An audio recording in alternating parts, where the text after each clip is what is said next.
السلام علیکم ورحمۃ اللہ وبرکاتہ نحمدہ ونصلی علی رسولہ الکریم اما بعد فاعوذ باللہ من الشیطان الرجیم بسم اللہ الرحمن الرحیم رب اشرح لي صدری ویسر لي امری واحلل عقدۃ من لسانی یفقهوا قولی ربنا زدنا علما اللهم فقهنا فی الدین آمین یا رب العالمین۔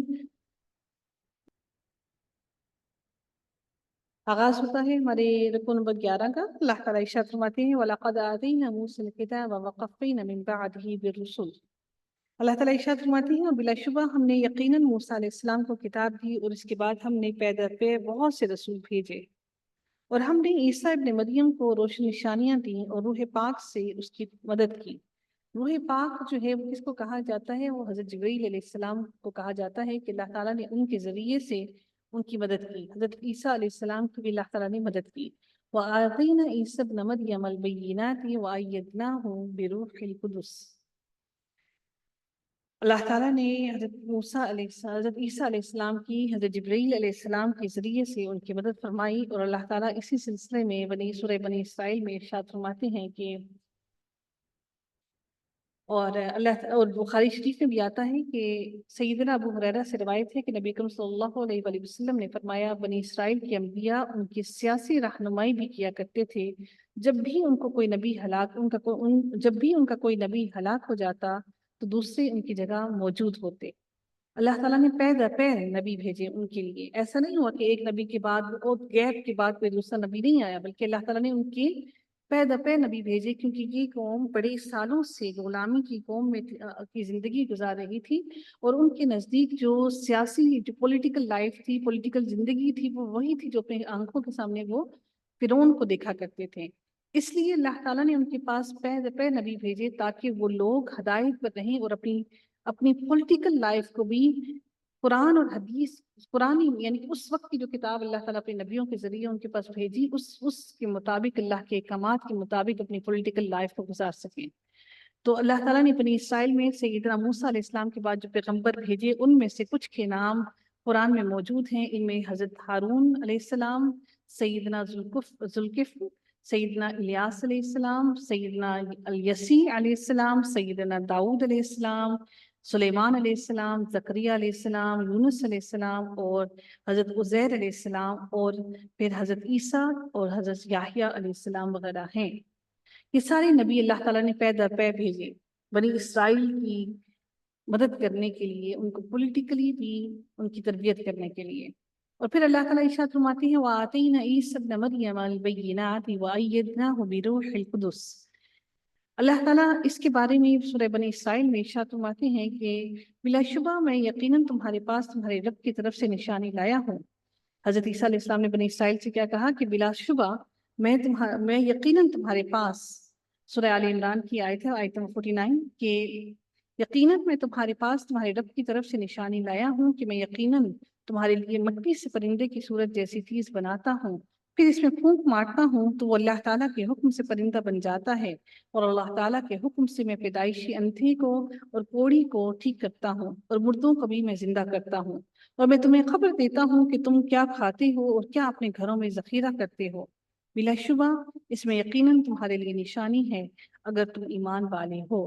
یہ ساری باتیں حضرت عیسیٰ علیہ السلام کو کون بتاتا تھا؟ اللہ تعالیٰ نے حضرت عیسیٰ علیہ السلام کی مدد کے لیے حضرت جبرائیل علیہ السلام کو بھیجا کرتے، اور حضرت جبرائیل علیہ السلام اللہ تعالیٰ کے حکم سے ان کی مدد فرمایا کرتے تھے۔ اگر آج بھی اگر آپ کرسچنس کو دیکھیں تو وہ اپنی تکلیف کے لیے، اپنی بیماری کی شفا کے لیے وہ عیسیٰ کو پکارتے ہیں کہ عیسیٰ جو ہے ہم لوگوں کو ہمیں اس چیز سے، اس بیماری سے شفا عطا کرے، کیونکہ حضرت عیسیٰ علیہ السلام کو اللہ تعالیٰ نے یہ معجزہ عطا کیا تھا کہ وہ بیماروں کو شفا اللہ کے حکم سے ان کو ملتی تھی۔ ٹھیک ہے، تو یہ اللہ تعالیٰ نے ان کو نشانیاں دی تھیں، اور اللہ تعالیٰ نے ان کی تائید کی، ان کی مدد کی حضرت جبرائیل علیہ السلام سے بروح القدس، جو کہ پاکیزہ روح ہیں جن کو وہ بروح القدس کہا گیا، تو حضرت جبرائیل علیہ السلام ان کی مدد کیا کرتے تھے۔ وَأَيَّدْنَاهُ بِرُوحِ الْقُدُسِ۔ ٹھیک ہے، اس سے مراد حضرت جبرائیل علیہ السلام ہیں۔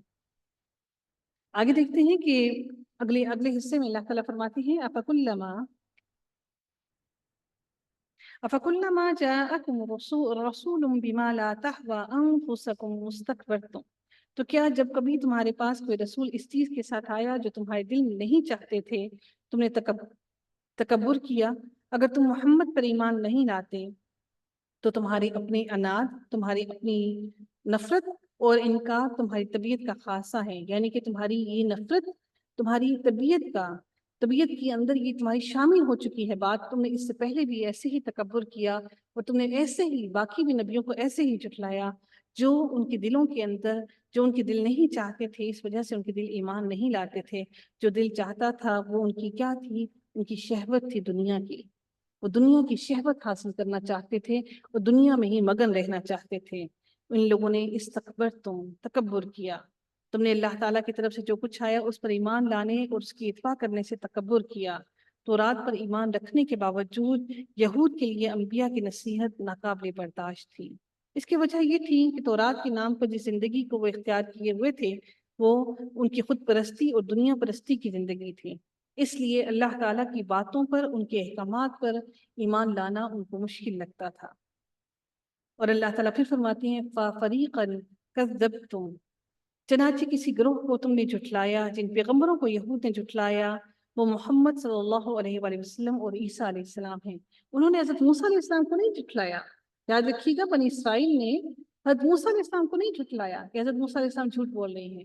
انہوں نے نبی اکرم صلی اللہ علیہ وآلہ وسلم کو اور حضرت عیسیٰ علیہ السلام کو جھٹلایا اور ان کی تعلیمات کو ایکسیپٹ ہی نہیں کیا اور وہ ایمان ہی نہیں لائے۔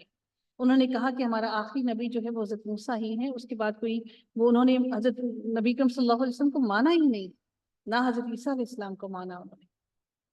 لیکن اس سے پہلے باقی نبیوں کو انہوں نے مانا۔ حضرت عزیر کو تو وہ یہودی اللہ کا بیٹا کا تصور کرتے ہیں، نعوذ باللہ۔ آگے ارشاد ہوتا ہے وَفَرِيقًا تَقْتُلُونَ، اور کسی کو قتل کر دیا۔ جن کو یہود نے قتل کیا وہ سیدنا یحییٰ علیہ السلام اور حضرت زکریا علیہ السلام وغیرہ نبیوں میں شامل ہیں، جن کو انہوں نے قتل کیا۔ یہود نے نبی اکرم صلی اللہ علیہ وآلہ وسلم کو بھی قتل کرنے کی کوشش کی۔ سیدنا جابر رضی اللہ تعالیٰ عنہ سے روایت ہے کہ خیبر کی یہودن بکری کا گوشت زہر آلودہ کر کے رسول اللہ صلی اللہ علیہ وآلہ وسلم کی خدمت میں ہدیہ کے طور پر لائی، اور رسول اللہ صلی اللہ علیہ وآلہ وسلم نے ایک ہاتھ میں سے اٹھایا اور کھانا شروع کیا، اور چند صحابہ نے بھی کھانا شروع کیا۔ جب کچھ کھا لیا تو رسول اللہ صلی اللہ علیہ وآلہ وسلم نے فرمایا کھانے پر سے ہاتھ اٹھا لو، اور یہودن کو بلانے کو آدمی بھیجا۔ جب وہ آئی تو رسول اللہ صلی اللہ علیہ وآلہ وسلم نے پوچھا تو نے اس گوشت میں زہر ملایا ہے؟ اس نے پوچھا آپ کو کس نے خبر دی؟ آپ صلی اللہ علیہ وآلہ وسلم نے فرمایا بکری کے اس ہاتھ نے خبر دی جو میرے ہاتھ میں ہے۔ اس نے اقرار کیا اور کہا میں نے یہ کام اس وجہ سے کیا کہ اگر آپ اللہ کے نبی ہیں تو آپ کو کچھ نہیں ہوگا، اور اگر نہیں ہیں تو ہم آرام سے ہو جائیں گے۔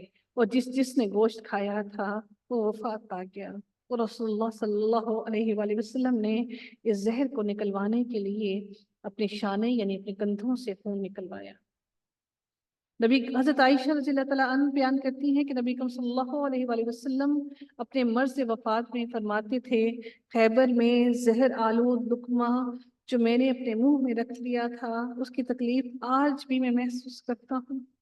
ایسا معلوم ہوتا ہے کہ میری شہرت اس زہر کی تکلیف سے کٹ جائے گی۔ یعنی نبی پاک نے اتنے سال اس زہر کی تکلیف کو برداشت کیا اور پھر بھی نبی پاک نے اس یہودن کو معاف کر دیا۔ یہ تھا ظرف میرے نبی کا۔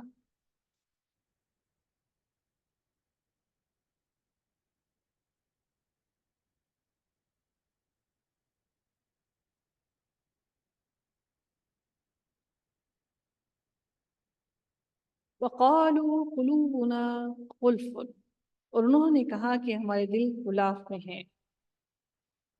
یعنی انہوں نے کہا کہ یہود کیا کہتے تھے کہ ہمارے دل تو غلافوں میں لپٹے ہوئے ہیں، ہمارے دلوں میں کیسے ہی باتیں اتر سکتی ہیں، ہم نے اپنے دلوں کو چھپا کر رکھا ہے۔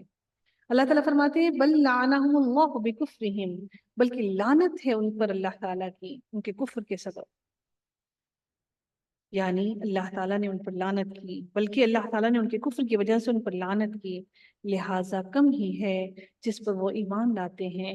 اللہ تعالیٰ نے ان کے قول کی تردید کی اور کہا کہ ایسی بات نہیں کہ ان کے دل قبول حق کی صلاحیت نہیں رکھتے ہیں، بلکہ اللہ تعالیٰ نے ان کے کفر کی وجہ سے ان کے دلوں پر لعنت بھیج دی ہے۔ اور ان پر مہر لگا دی ہے، اسی لیے ان کا حال یہ ہے کہ تورات کے بہت ہی تھوڑے سے کام پر ایمان رکھتے ہیں، کم ہی پر ایمان لاتے ہیں۔ وَلَمَّا جَاءَهُمْ كِتَابٌ مِّنْ عِنْدِ اللَّهِ مُصَدِّقٌ لِمَا مَعَهُمْ وَكَانُوا مِنْ قَبْلُ يَسْتَفْتِحُونَ عَلَى الَّذِينَ كَفَرُوا۔ اللہ تعالیٰ مزید ارشاد فرماتی ہیں کہ یہود رسول اللہ صلی اللہ علیہ وسلم کی بعثت اور نزول قرآن سے پہلے ان کے منتظر تھے اور ان کی بعثت کی دعا کیا کرتے تھے، لیکن جب رسول اللہ صلی اللہ علیہ وسلم کو اللہ تعالیٰ نے مبعوث کیا تو حسد کی وجہ سے ایمان لانے سے انکار کر دیا، حالانکہ انہیں یقین تھا کہ محمد صلی اللہ علیہ وسلم اللہ کے سچے رسول ہیں۔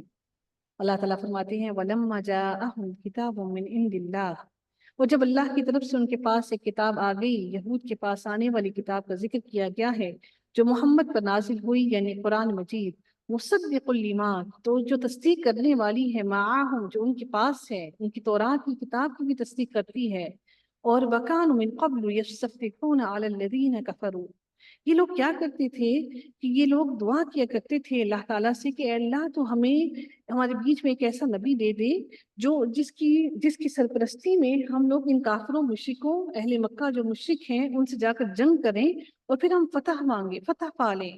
یستفتحون، وہ فتح مانگتی تھے اس سے پہلے کہ اے اللہ اس نبی کے ذریعے ہماری مدد فرما، اور وہ مشرکین کو ڈرایا کرتے تھے کہ اس نبی کا ظہور ہونے والا ہے اور وہ اس نبی کے ساتھ مل کر مشرکوں کا وہ صفحہ ہستی سے مٹا دیں گے۔ لیکن انہوں نے کیا کیا؟ انہوں نے کیا کیا؟ فَلَمَّا جَاءَهُم مَّا عَرَفُوا كَفَرُوا بِهِ، انہوں نے حضرت نبی اکرم صلی اللہ علیہ وسلم کو اپنی آنکھوں سے ان کو دیکھ کر پہچان لیا تھا، اور پھر بھی انہوں نے کفر کیا۔ اب اس کے بارے میں آپ کو بڑی اہم باتیں بتانا چاہوں گی جو بہت امپورٹنٹ ہیں۔ سیدنا عبداللہ بن سلام نے اپنے اسلام لانے کے واقعے میں یہودیوں کو خطاب کر کے کہا تھا کہ اے قوم یہود، اللہ تعالیٰ سے ڈرو، اس اللہ کی قسم جس کے علاوہ کوئی معبود نہیں، تم جانتی ہو کہ محمد اللہ کے رسول ہیں اور دین حق لے کر آئے ہیں۔ بخاری شریف کی حدیث نمبر 3911 ہے یہ، اور سہل سے روایت ہے کہ جو خثیمہ کے غلام تھے کہ میں یتیمی کی حالت میں اپنے چچا کی پرورش میں تھا، یہ لوگ عیسائی تھے۔ ایک روز میں نے انجیل اٹھائی، انجیل جو ان کی کتاب ہے اس کو اٹھایا، عیسائی تھے نا، اور پڑھنے لگا۔ پڑھتے پڑھتے میں ایک صفحے پر پہنچا جو گوند سے جو گم ہوتی ہے اس سے اگلے صفحے کے ساتھ چپکا دیا گیا تھا۔ میں نے اس صفحے کو دوسرے سے الگ کر کے کھول ڈالا، اس صفحے پر نبی اکرم صلی اللہ علیہ وسلم کا حلیہ اور صفات لکھی ہوئی تھی مکمل طور پر۔ اس وقت میرے چچا آ گئے، جب انہوں نے مجھے انجیل کا وہ صفحہ پڑھتے ہوئے دیکھا تو مجھے مارا اور کہنے لگے یہ کیا حرکت ہے، تم نے یہ ورق کھول کر کیوں پڑھا؟ میں نے کہا اس میں تو نبی احمد کا صلی اللہ علیہ وسلم کا حلیہ اور صفات لکھی ہوئی ہیں۔ انہوں نے جواب دیا اب وہ نبی ظاہر ہونے والا نہیں ہے۔ یہ ایسے چھپایا کرتے تھے۔ عرفو، انہوں نے پہچان لیا تھا نبی صلی اللہ علیہ وسلم کو، ان کا نام بھی ان کی کتابوں میں موجود تھا۔ اللہ تعالیٰ نے ایسے نہیں کہا کہ وہ نبی پاک کو ایسے پہچانتے تھے جیسے وہ اپنی اولاد کو ان کی چہروں سے پہچان لیتے تھے۔ اسی طرح سے ایک اور جگہ پہ آتا ہے کہ نعمان سبائی یمن کی یہودی عالموں میں سے تھے۔ وہ کہتے ہیں کہ جب میں نے نبی صلی اللہ علیہ وسلم کا ظہور کا چرچا سنا تو میں آپ صلی اللہ علیہ وسلم کے پاس حاضر ہوا اور آپ سے بہت سی باتوں کے بارے میں سوالات کیے۔ آخر اس کے بعد میں نے عرض کیا میرے والد جب تورات کا ایک سفر یعنی باب، وہ ایک جو چیپٹر ہے، ختم کیا کرتے تھے تو یہ کہا کرتے تھے کہ تم اس باب کو یہودیوں کے سامنے اس وقت تک مت پڑھنا جب تک کہ تم یہ نہ سن لو کہ ایک نبی یثرب میں ظاہر ہو گیا ہے۔ یثرب مدینہ کو کہا جاتا تھا، ٹھیک ہے؟ جب تم یہ خبر سن لو تو پھر اس کو کھول سکتے ہو۔ تو چنانچہ سیدنا نعمان رضی اللہ عنہ کہتے ہیں کہ میں نے آپ صلی اللہ علیہ وسلم کے متعلق سنا تو میں نے وہ سفر کھولا، یعنی کہ وہ چیپٹر کھولا، میں نے دیکھا کہ اس میں آپ صلی اللہ علیہ وسلم کی وہ تمام صفتیں لکھی ہوئی تھیں جو میں اس وقت آپ صلی اللہ علیہ وسلم میں دیکھ رہا ہوں۔ پھر اس میں یہ سب تفصیلات تھیں کہ آپ کن چیزوں کو حلال قرار دیں گے اور کن چیزوں کو حرام قرار دیں گے۔ اس کے بعد اس میں یہ لکھا تھا کہ آپ صلی اللہ علیہ وآلہ وسلم سب سے بہترین نبی ہیں اور آپ کی امت سب امتوں سے بہترین امت ہے۔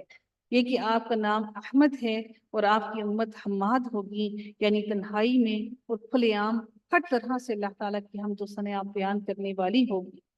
یہ ساری باتیں انہوں نے نبی پاک صلی اللہ علیہ وآلہ وسلم کو بتائیں۔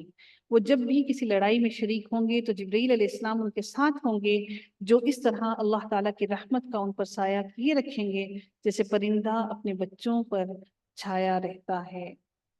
پھر سیدنا نعمان رضی اللہ تعالیٰ عنہ کہتے ہیں کہ مجھ سے میرے باپ نے کہا کہ جب بھی تم اس نبی کے متعلق خبر سنو تو فوراً ان کے پاس حاضر ہونا اور ان پر ایمان لے آنا۔ یہ واقعہ سن کر نبی اکرم صلی اللہ علیہ وآلہ وسلم نے چاہا کہ آپ صلی اللہ علیہ وآلہ وسلم کے صحابہ بھی اس واقعے کو سنیں۔ چنانچہ ایک روز آپ نے سیدنا نعمان علیہ السلام کو رضی اللہ تعالیٰ عنہ کو بلایا اور ان سے فرمایا، اے نعمان ہمیں وہ واقعہ پھر سناؤ۔ پھر حضرت نعمان نے پھر دوبارہ سے وہ سارا واقعہ سنایا۔ یہ تھا وہ ساری باتیں جو اہل کتاب کو معلوم تھیں اور انہوں نے یہ ساری باتیں چھپائیں۔ تو اللہ تعالیٰ فرماتے ہیں فَلَعْنَةُ اللَّهِ عَلَى الْكَافِرِينَ، کفر کرنے والوں پر اللہ تعالیٰ کی لعنت ہے۔ یہود جانتے تھے کہ محمد اللہ تعالیٰ کے رسول ہیں، انہوں نے دنیا کو آخرت پر ترجیح دی، تو یہود میں سے ہر کافر پر اللہ تعالیٰ کی لعنت ہے کیونکہ انہوں نے اسلام کی دعوت کا انکار کیا۔ بِئْسَ مَا اشْتَرَوْا بِهِ أَنفُسَهُمْ أَن يَكْفُرُوا بِمَا أَنزَلَ اللَّهُ بَغْيًا۔ اللہ تعالیٰ فرماتے ہیں بری ہے وہ جس کے بدلے میں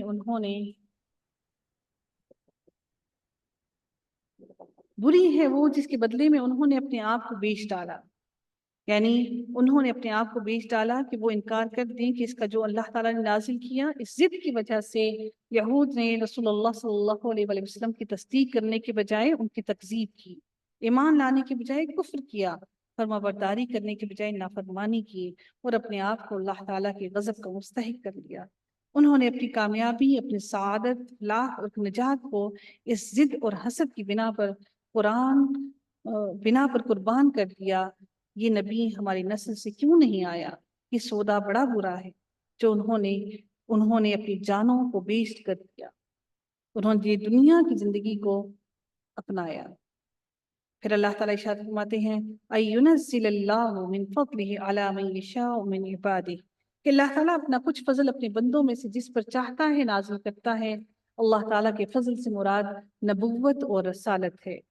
فَبَاءُوا بِغَضَبٍ عَلَى غَضَبٍ، پھر وہ غضب پر غضب لے کر لوٹے۔ قتادہ رضی رحمۃ اللہ علیہ فرماتے ہیں کہ پہلا غضب اس پر یہ کہ انہوں نے عیسیٰ علیہ السلام اور انجیل کا انکار کیا، اور دوسرا غضب اس پر یہ کہ انہوں نے محمد اور قرآن کا انکار کیا۔ بنی اسرائیل نے نہیں مانا، عیسائیوں کے دل پھر نرم تھے، لیکن بنی اسرائیلوں کے دل بڑے سخت تھے، وہ ہم آج بھی دیکھتے ہیں۔ وَلِلْكَافِرِينَ عَذَابٌ مُّهِينٌ، اور کافروں کے لیے توہین آمیز عذاب ہے۔ کفر کا سب سے بڑا سبب حسد اور بغض تھا جو غرور سے پیدا ہوتا ہے، اس لیے انہیں غرور کی یہ سزا دی گئی کہ دنیا میں بھی ذلیل ہوئے اور آخرت میں بھی، لہٰذا ان پر ذلت والے عذاب مسلط کر دیے گئے۔ رب العزت نے ارشاد فرمایا کہ یقیناً جو لوگ میری عبادت سے تکبر کرتے ہیں جلد ہی وہ جہنم میں ذلیل ہو کر داخل ہوں گے۔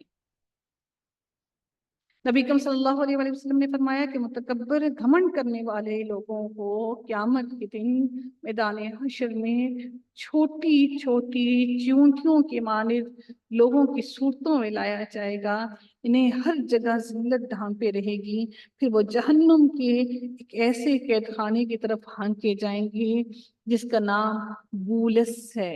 بولس، اس میں انہیں بھڑکتی ہوئی آگ ابالے گی، وہ اس میں جہنمیوں کے زخموں کی پیپ پیئیں گے جسے طینۃ الخبال کہتے ہیں، یعنی سڑی ہوئی بدبودار کیچڑ۔ یہ تکبر کرنے والوں کا انجام ہوگا۔ جس کے دل میں رائی کے دانے کے برابر بھی تکبر ہوا وہ بھی جنت میں جانے سے محروم رہ جائے گا۔ ہمیں اپنی عزتیں بہت عزیز ہیں، ہم اپنی عزت کو بہت بچانا چاہتے ہیں، ہمارا جاہ و جلال بڑا ہے، ہماری عزت بڑی ہے، تو سوچئے کہ پھر اللہ تعالیٰ ان لوگوں کو جو اپنی عزتوں پر ناز و نخرہ کرتے ہیں، اپنے سٹیٹس کے بارے میں اتنا کانشیس ہے، اللہ تعالیٰ ان کے ساتھ کیا معاملہ کرے گا۔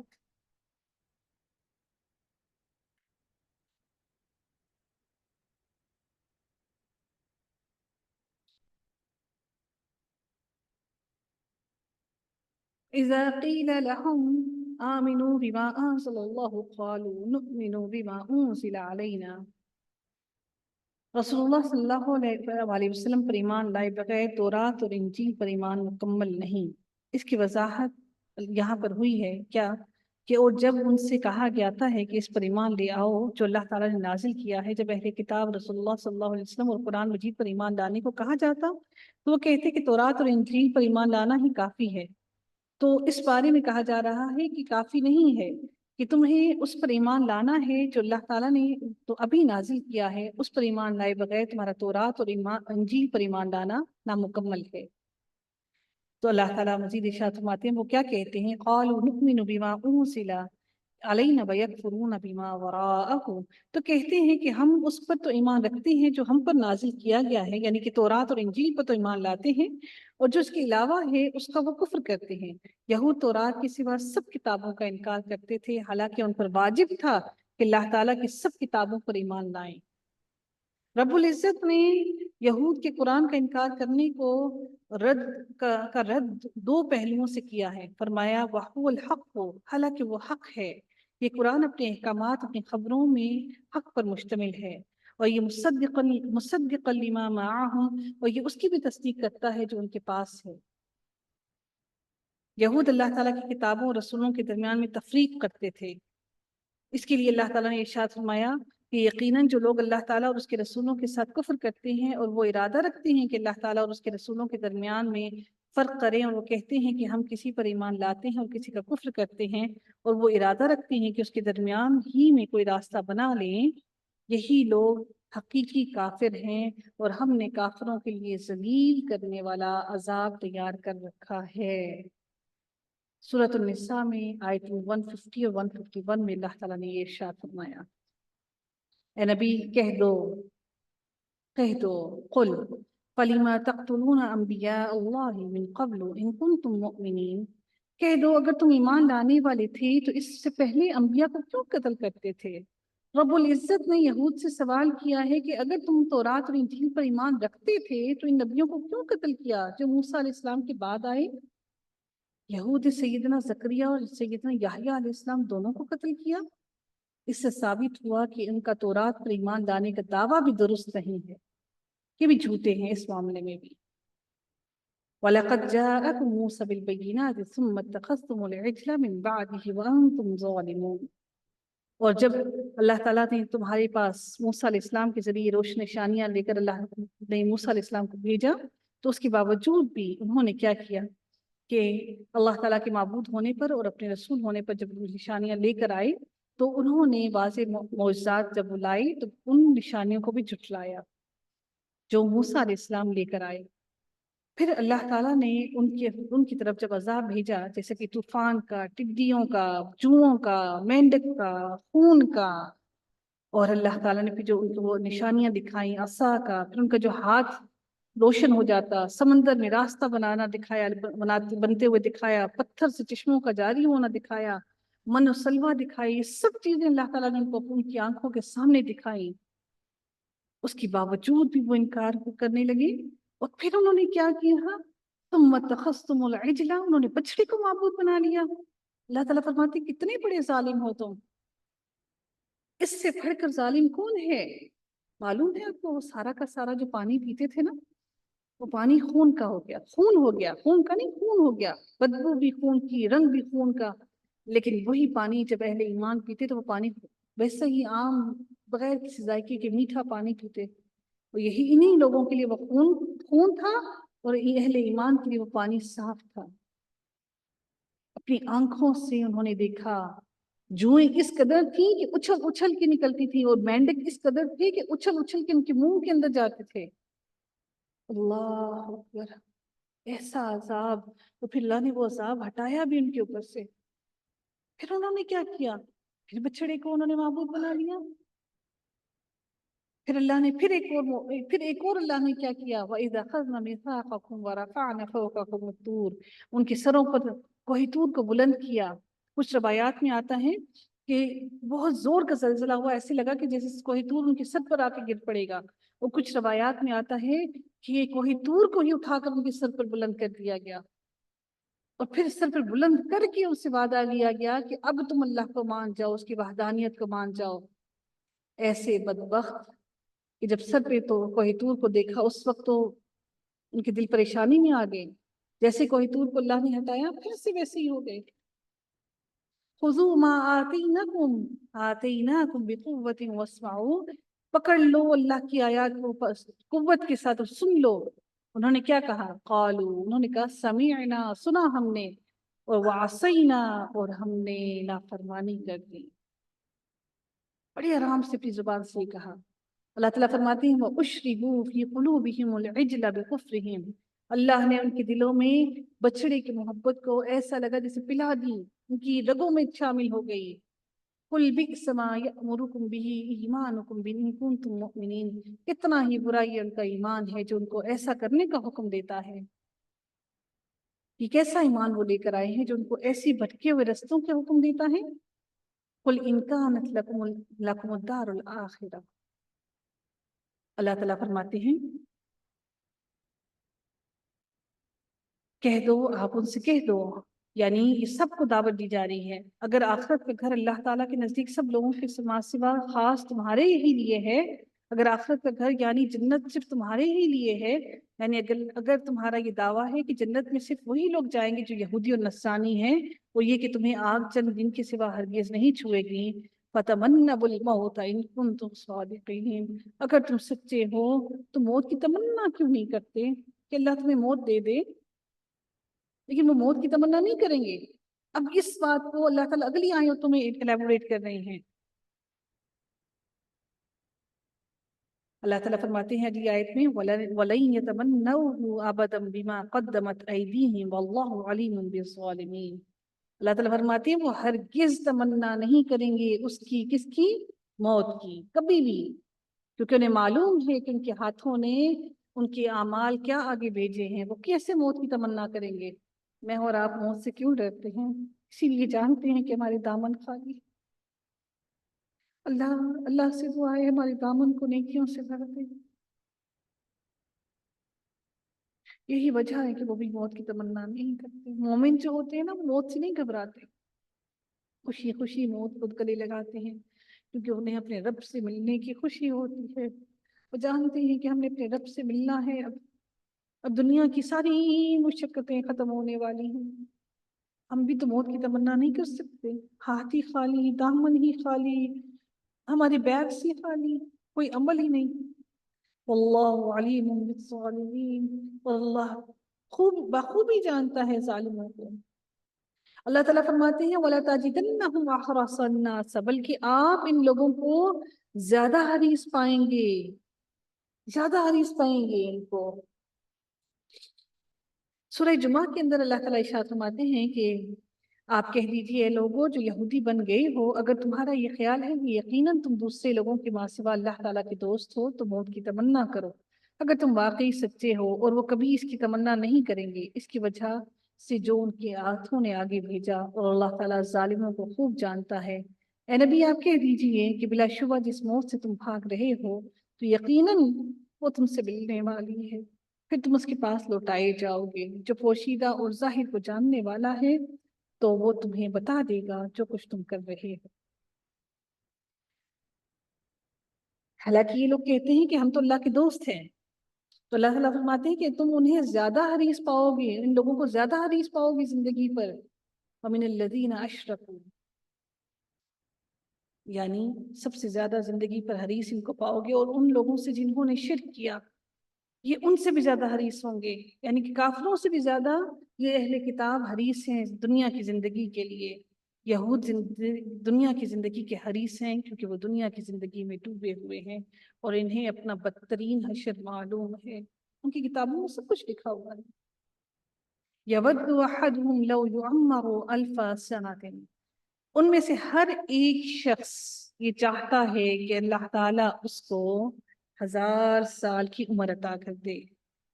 روایات میں آتا ہے کہ رسول اللہ صلی اللہ علیہ وآلہ وسلم نے فرمایا ابن آدم بوڑھا ہو جاتا ہے لیکن دو چیزوں میں جوان رہتا ہے، عمر کی حرص میں اور مال کی حرص میں۔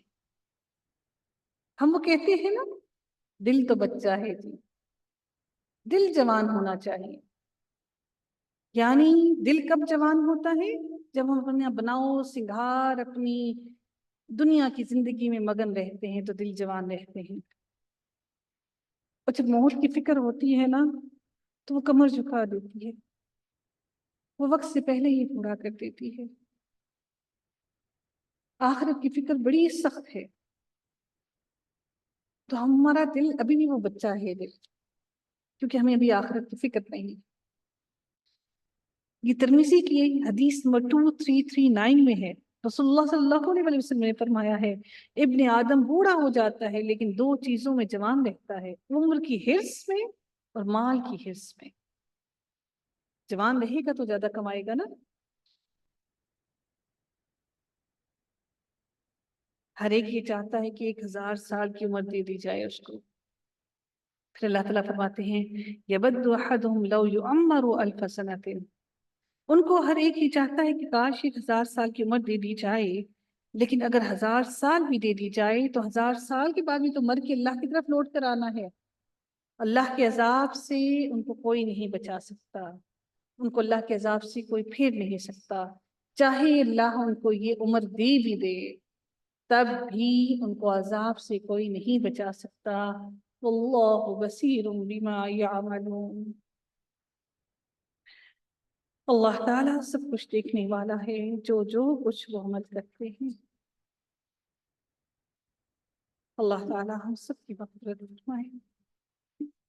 اللہ تعالیٰ ہمیں دنیا اور آخرت دونوں میں سکھ قبول کرے.